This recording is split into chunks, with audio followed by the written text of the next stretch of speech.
One of the most interesting things about boat building is that you're literally breathing life into a pile of lumber and making this beautiful creation that really does have a life and lives on the water. Sam Devlin is an internationally recognized master boat builder, designer, and teacher. His beautifully crafted wood boats ranging from 40-foot power cruisers to 7-foot dinghies have fulfilled the boating dreams of numerous people around the world. In this video, Sam shares his knowledge of boat building to help you more easily fulfill your dreams of becoming a wooden boat builder. Hi, I'm Sam Devlin. I've been a boat builder now for more than 20 years, and I've always used a boat building method called stitch and glue. What I'm going to show you is an easy way that with a minimum number of tools, you can build yourself a 7.5-foot dinghy that we call the Pollywog, and I know you're going to be successful. This is the Pollywog, the boat we're going to build. She's 56 pounds. She'll carry 2 adults. She's got a built-in stowage compartment in the seat, and you can fit her in the back of a pickup or even on your car top. We're going to build the Pollywog using the stitch and glue boat building method. It doesn't require any molds, and simply all you do is cut out 2 bottom panels, 2 side panels to a specific shape, a transom. Then we're going to clamp those panels together with wire stitches. That's the stitch part of the stitch and glue. And then we're going to glue those panels together with epoxy and fiberglass cloth reinforcement. When we're done, we'll have a light, strong boat, just like the one here. A couple of nice things about the Pollywog project is you can build it by yourself in a couple of weekends, but if you've got some family or friends that want to help, you'll be able to have even more fun, and you can help show them the joy of building boats. And it isn't going to take a fancy tool list to be successful with this project. These are the tools that we're going to use to build this project: a circular saw, a hand saw, a drill, a block plane, a random orbit sander, a sheetrock square, a compass, a plumb bob, as many C-clamps as you can get, a chisel, a measuring tape, hammer, and a set of lineman's pliers. I've produced this video to show you how really simple stitch and glue boat building can be, and I want you to be successful with your boat building projects. The best way to do that is to watch this video clear through from start to finish and get an overview for the whole project. Later on, you can go back and check specific parts of it for the details that you need, but if you just watch the video through, you'll get the idea of how simple and basic this process is. Now let's go to our blueprints and take a look at the specifics of this boat. The blueprints of the Pollywog consist of about 4 basic pieces of information. One of them is the views of the boat, both a top view and a side view of the boat. The second one is it has a materials list, and the materials list states which materials you need in order to build this boat. Third one is a parts list. That says what each of the parts of this boat is and what they are made of. The fourth part is the actual panel expansions or the plates of the boat. This is the bottom panels and the side panels that are dimensioned, and all we have to do to build this boat is to scale these up and to lay them out on our full-size plywood sheets. Well, with that described, let's go up and get our materials put together and let's start building this boat. There, that finishes the marking of these stations. Now all I've done is I had hooked my tape measure over the edge of the panel, and across the length of this panel I've marked every 12 inches. Those are my station marks. And then I took my drywall square and I carefully hooked that over the edge of the panel, and I've drawn a perpendicular mark the width of this panel on each of these stations. I've also gone through and marked which stations are which. So 0, 1, 2, 3, 4, and those marks are identical with the marks that I have on my plans. Now I'm going to actually lay out the shape of these panels. This is the guts, and this is the essence of lofting. And when we do this, we're going to use a simple rule that's been used for hundreds of years in boat building, and it's called the feet, inches, and eighths rule. And what that means is you're going to see three numbers. And those three numbers always correspond with feet is the first number, inches is the second number, and eighths of an inch is the third number. If I see a plus or a minus added onto that, that means plus a 16th or minus a 16th. So if I look on my sheet of blueprints and I check station 1, and this is my bottom panel side, I see a number which says 182. If I hook my tape measure over the edge of the panel, I come in 1 foot, 8 inches, and 2/8 of an inch, and I make a mark. If I check station number 0, I see it says 164. So 1 foot, 6 inches, and 4/8 of an inch. And I'm going to continue doing that for all of these stations.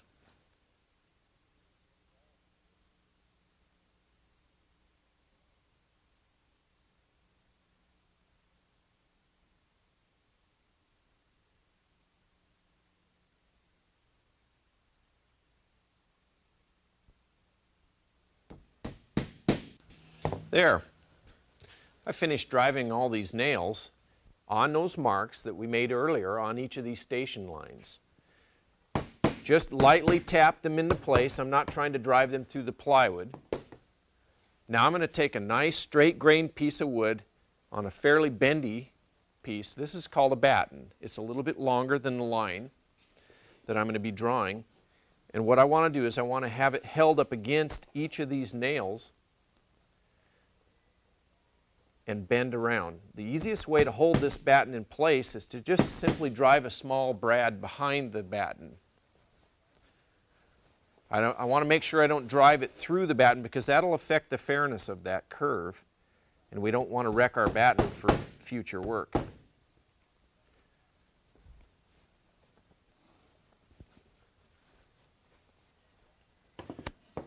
Now I want to make sure that I step back and take a look at the fairness on this batten, and what that simply means is I want this to have no definite bumps in it. It has a nice sweep which mirrors what we did in the plans.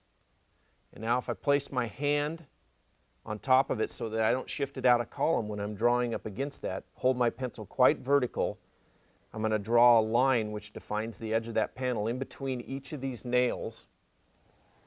And I'm going to do that for the length of this side.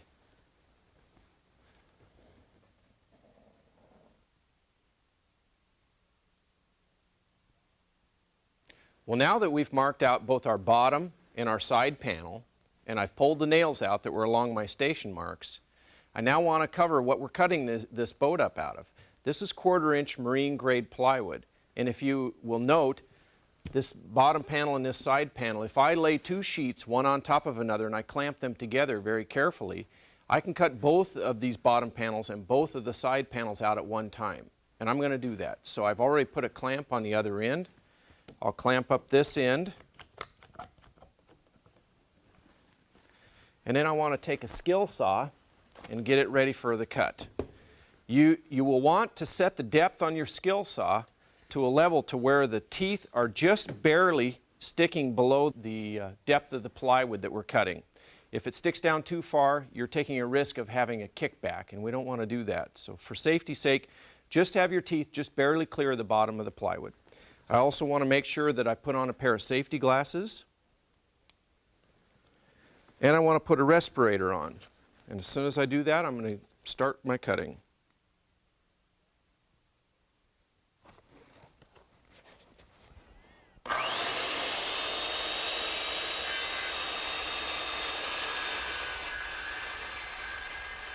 I have found that you can cut around a radius with a circular saw by lifting up on the back end of the saw and kind of attempting to scissor your way around the radius. Some people might want to use a jigsaw here as it'll cut around this radius a little bit simpler. When you're cutting with a circular saw, be sure you cut to the outside of the line, and then we'll take our block plane and we'll hand plane it down to the line later. You'll have to use a hand saw for this cut.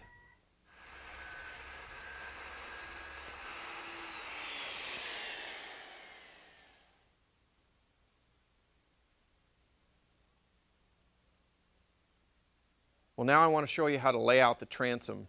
And what I did was I used a base line as a factory edge on the bottom of my plywood panel. And with a framing square, I drew a center line perpendicular to that base line.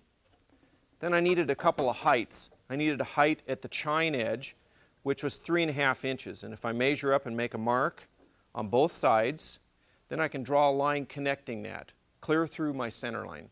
I need another point, and that is the shear. So I'm going to come up 14 3/8 of an inch, and I'm going to make a mark on both sides of my center line. And then I'm going to take a straight edge and draw a line through that also. Once that's done, I need my widths. And my widths would be measured from the center line over, 20.5 inches, make a mark, and 17 3/4 inches, and make a mark.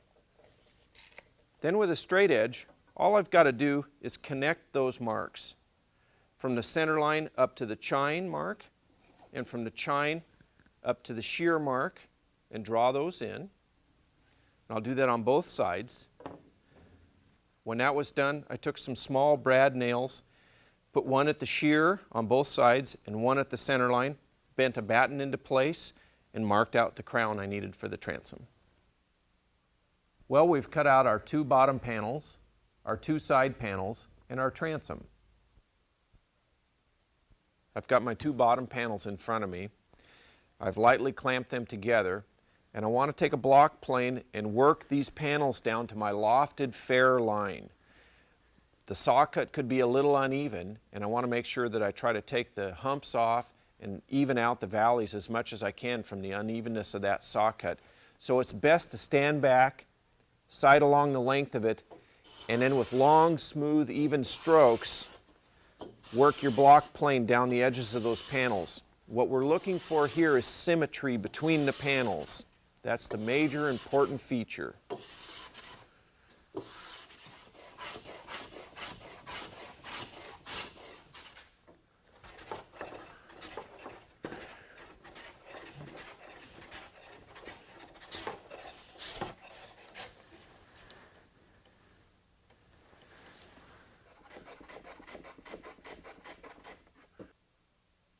There. Now I've planed and faired up the edges of my 2 bottom panels, my transom, and my 2 side panels.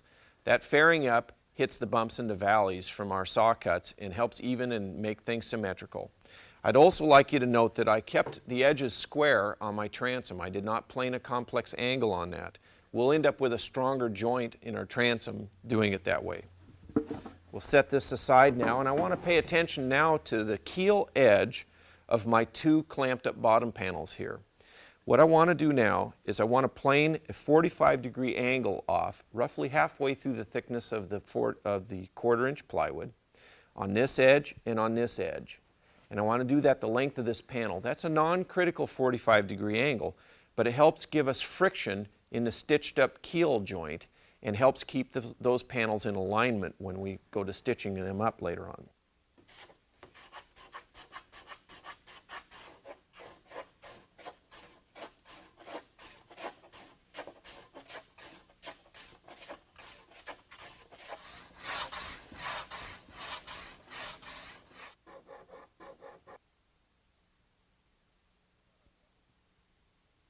There, we've got our bevels trimmed, and I'm going to unclamp my panels now. And I'm going to reposition my panels so that those bevels are now on the inside edge. So I'll pull this top panel back, pull this bottom one up, and I want to reclamp up the 2 panels so that they're nice and square together again. And that 45-degree bevels are facing interior now.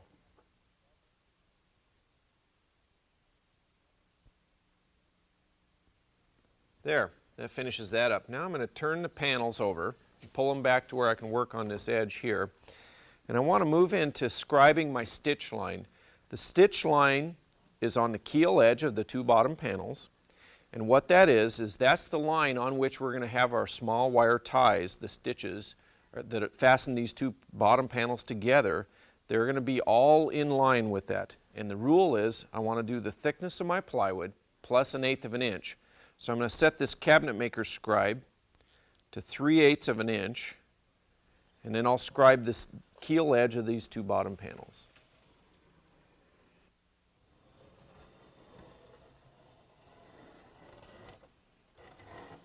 There, that finishes my scribe line there.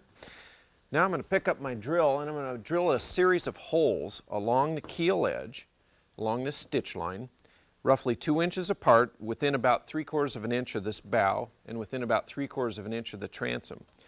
Roughly 2 inches apart up in the bow sections. Once you get past the heavy bend and curve in this bottom, then you can move to roughly 6 inches apart in this straighter section where there's less strain on it.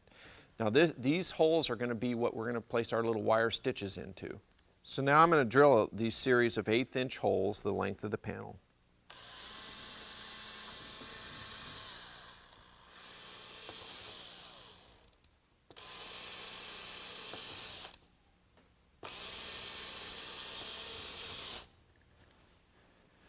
There, now I've finished drilling those stitch holes. I've set myself up with a small kit. I've got a pair of lineman's pliers and some 16 gauge mild steel baling wire.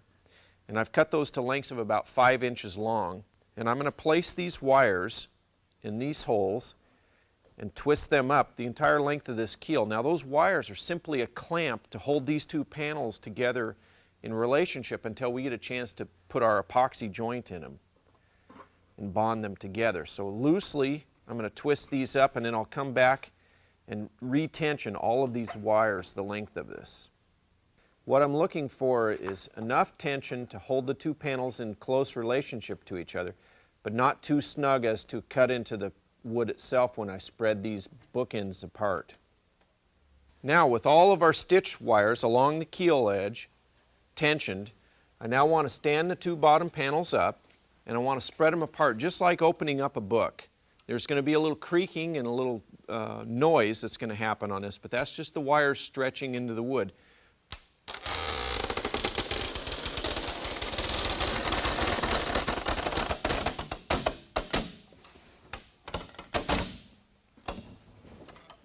Now what I want to do is I want to spread this apart to about the angle that I anticipate the boat staying in real life. And I've got a short length of scrap wood, about 20 inches long. And I'm going to place that along this center line of the boat. And with a short length of wire, I'm going to stick around one of my wire stitches in the bottom of the boat. I can hold these two panels apart.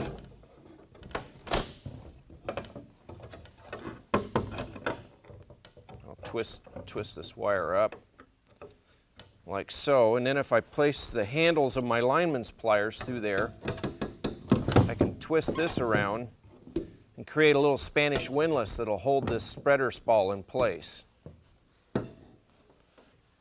Now my two bottom panels are held apart. You can see a little unevenness in the keel line where one panel is a little above the other. Right here, this panel is a little below and this is a little above. If I want to even that out, it's easiest to take a hammer and just lightly tap alongside of that.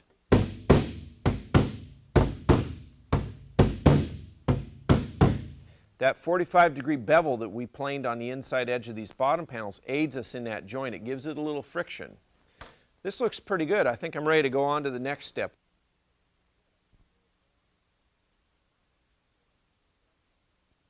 Now I want to prepare my two side panels for placing on the boat. I've already clamped them together. And if you would note, I've already pre-beveled this inside face of the stem or the bow end of the boat. And we flip-flop those so that they're inside facing now, just as we did in the bottom panel. And now we're going to scribe their stitch line. I'll set my cabinet maker scribe to 3/8 of an inch. And I'll start at the bow and work my way aft.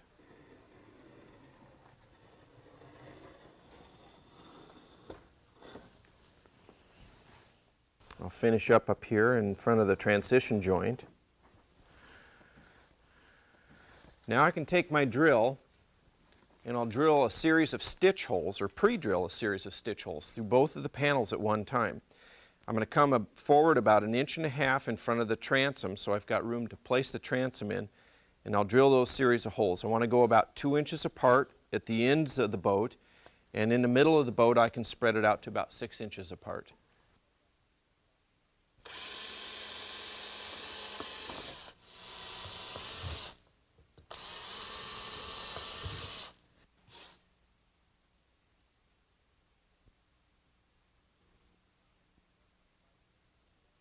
Okay, now I've prepared my side panels to go onto my bottom panels. This is the transition notch up forward here, and as you can see, it lays up on top of the bottom panels in this forward 7 inches or so, and then it runs down alongside of the bottom panels the balance of the way. What I've done is I've measured back simply the length of this notch. Using my hand saw, I make a small saw cut. Then with my chisel, I chisel at the same angle as the side lays in relationship to the bottom. I chisel up into that saw cut.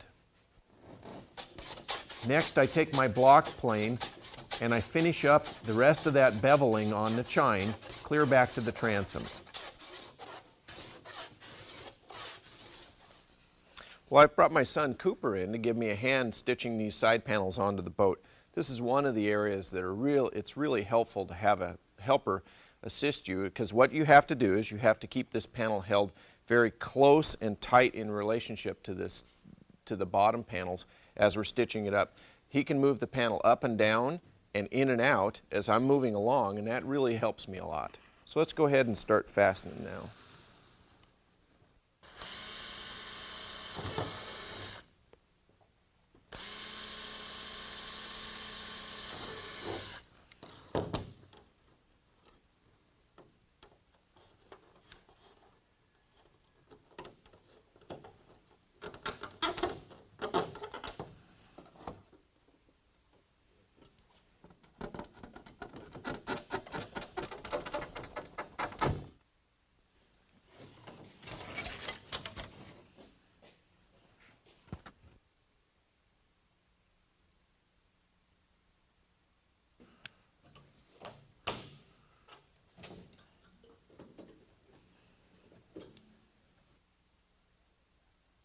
There.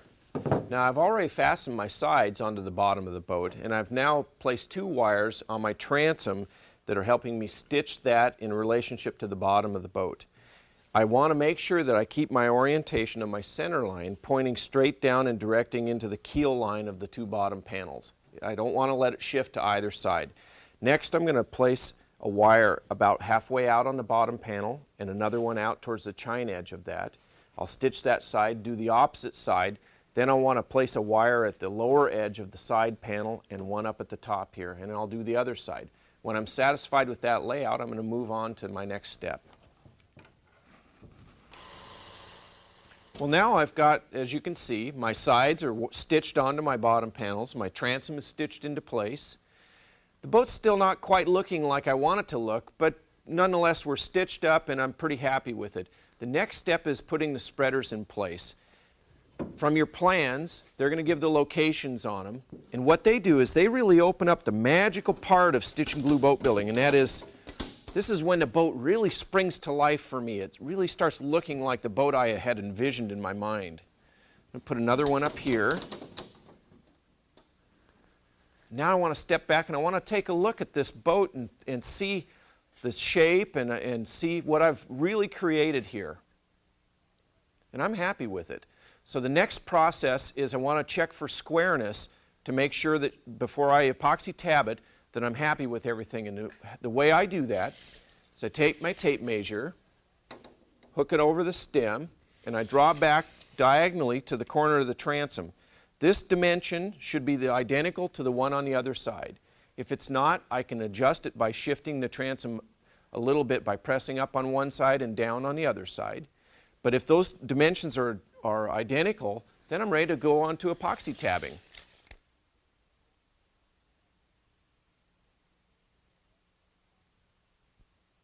Well, welcome to Epoxy Central. Over here I want to discuss the epoxy resins that we're going to use to bond together our stitch and glue boat. I've got resin and I've got catalyst, and I've got some other stuff that's going to help me handle this epoxy resin. I want to touch on safety now. You need to keep epoxy resins off of your skins. What's going to help you do that is disposable safety gloves, a respirator to keep you away from the minor amounts of fumes that they have, some safety glasses in case the epoxy splashed up during the mixing process. Those are all going to help. If you get epoxies on your skin, you want to make sure that you get your gloves off, use some waterless hand soap, and get yourself cleaned up. What you need to avoid specifically is using aggressive solvents to do this. You don't want to use lacquer thinner, acetone, or any of those types of solvents to try to clean this epoxy off of your skin. They tend to strip the oils off of your skin, and you have a lot of your own personal protection is based on those oils in your skin. So don't use those solvents. Use just waterless hand soap and clean yourself off. Now, every epoxy manufacturer is going to have a different mixing ratio that they're going to recommend. In the case of this manufacturer, this guy wants 2 parts resin to 1 part catalyst. Okay, I can arrive at that ratio 2 different methods. I can either use metered mixing pumps, which I have here, or I can use a graduated cup, and I can literally measure the amounts of resin to catalyst and the proportions there. So as long as I've got that proportion mixed properly, then the next thing I want to cover is actual mixing of the epoxy itself. What you want to make sure is you stir the epoxy up very well, scrape off the sides of the container, scrape off of the bottom, and then mix it again. You literally cannot mix it too much. Once I've got my mixed epoxy and catalyst, and it's stirred up, then I can add my filler materials. And in this case, I'm using wood flour. And wood flour is particularly nice for this kind of process because it's wood colored. The density is very similar to the density of the wood itself, and I think it makes a very excellent filler material. I've mixed this to a rough peanut butter consistency, and as you can see, it's not really dripping off of my stir stick. What I'm going to do now is I'm literally going to tack weld the boat together. I'm going to place a small fillet of epoxy and wood flour in between each of our wire stitches that are holding the boat together right now. And I'm going to let that cure up overnight, and tomorrow morning we'll come in, I'm going to pull the wire stitches out, and then we'll proceed to finish welding the boat together with our epoxy resin and glass cloth. So I'll put my mask on and we'll get going.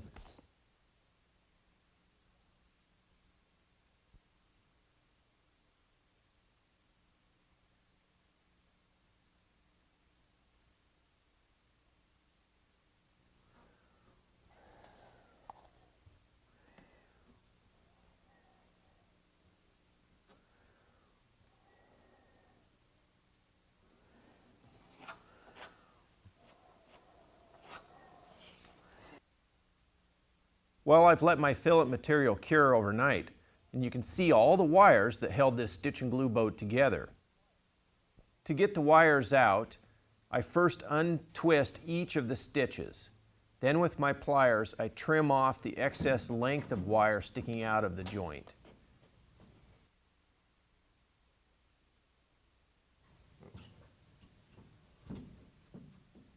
Then using my pliers like a lever, I clamp onto the wire and I roll the wire out of the joint. If I've got a little fillet material on the inside of the wire, some epoxy, I can heat release that by using a propane torch, and that'll cause the wire to be able to come out. Now that I have all the wires out, I'm going to sand all of the joints of this boat and smooth down my fillets so that I'll have a nice clean area to work in.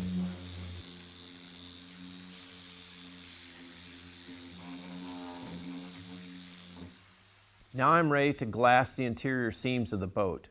I'm going to use 6-ounce by 4-inch wide fiberglass cloth tape. Roll out the tape and measure the lengths that you need for each of these joints.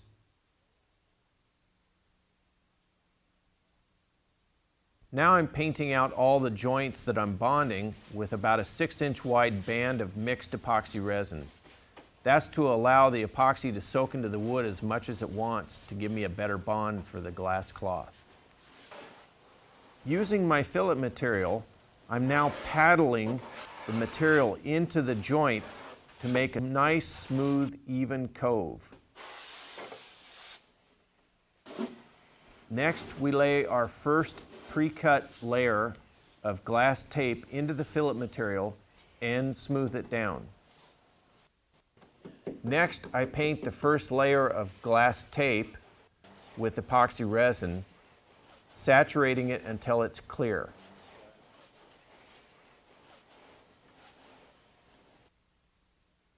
You'll want to stagger the second layer of glass tape so that it overlaps the first layer. Now I'm saturating the second layer of glass tape with epoxy resin just as I did in the first. The third layer of tape, once it's set into the joint, won't require much epoxy to saturate it because it absorbs the excess epoxy from the other layers. You want to make sure that you get all of the air bubbles possible out of the glass tape by smoothing it out or coaxing it with your brush. After my epoxy is cured on my interior taping, I want to come in and with 80 grit sandpaper, I want to lightly feather the edges of that glass tape and I want to knock the sheen off any epoxied surfaces.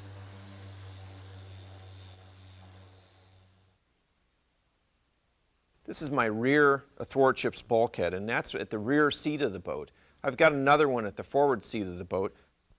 I've already epoxy and bonded this in place, so now I want to move forward and show you how to do that.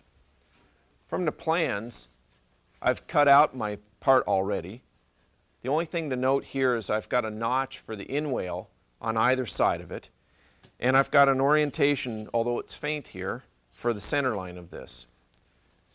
From the plans, I measured aft 48 inches, which is the placement for this bulkhead, and I dropped a plumb bob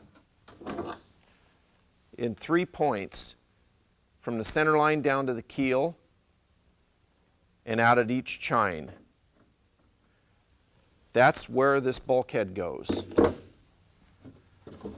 Now for installing this, all I want to do is make sure that I paint out the end grain of this part with epoxy resin and any of the mating area in the boat so that we make sure that we don't have a resin-starved joint.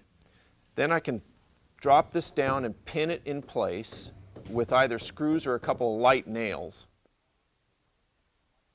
Mix up epoxy fillet material and fill it forward and back, and then a single layer of tape to help reinforce this in place.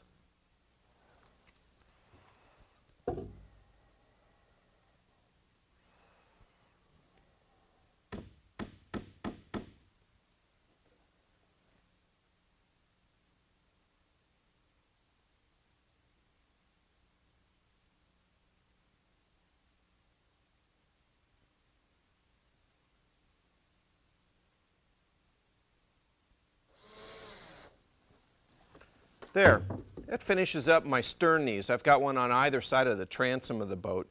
I used 2 screws on the back side and 2 on the sides to pin them in place, and then an epoxy wood flower fillet top and bottom to permanently bond that in place. I've done the same thing up forward in the bow of the boat for the breast hook. Now for a boat building detail, I like to put just a little bit of an angle on those stern knees going up like so, just to make the stern area look a little bit nicer. It's a small detail, but it will make your boat look a little better. Now with that done and bonded in place, I'm ready to fit my inwale and get it glued in place. The inwale is a batten that's glued onto the inside of the sheer of the boat on each side. There, I've got the inwale in. Now all I've done is I've simply fit it, mixed up a small slurry of wood flour and epoxy resin, much more to a honey-like consistency than to a normal wood flour paste. And by painting both the mating surfaces of the inside edge of the inwale and where it's going to place on the boat, I was then able to place it stern first, moving forward, and with the assistance of a couple of C-clamps, I then pinned it or screwed it from the outside in with some small number 6 screws. Once that was set up and I was happy with how tight it squeezed up, I cleaned it up and I'm ready to move on. To get the boat ready for fiberglassing, I'm using a block plane to smooth down all of the joints of the boat.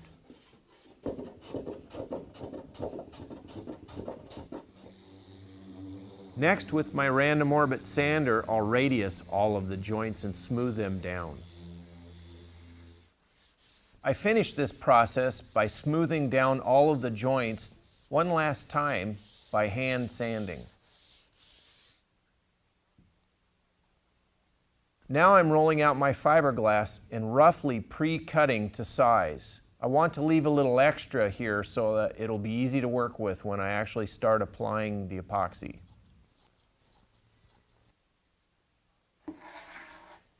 With epoxy fillet mixture, I now am puttying all the imperfections on the hole. Before I lay the fiberglass out, I want to make sure I paint all the seams of the boat with epoxy resin first.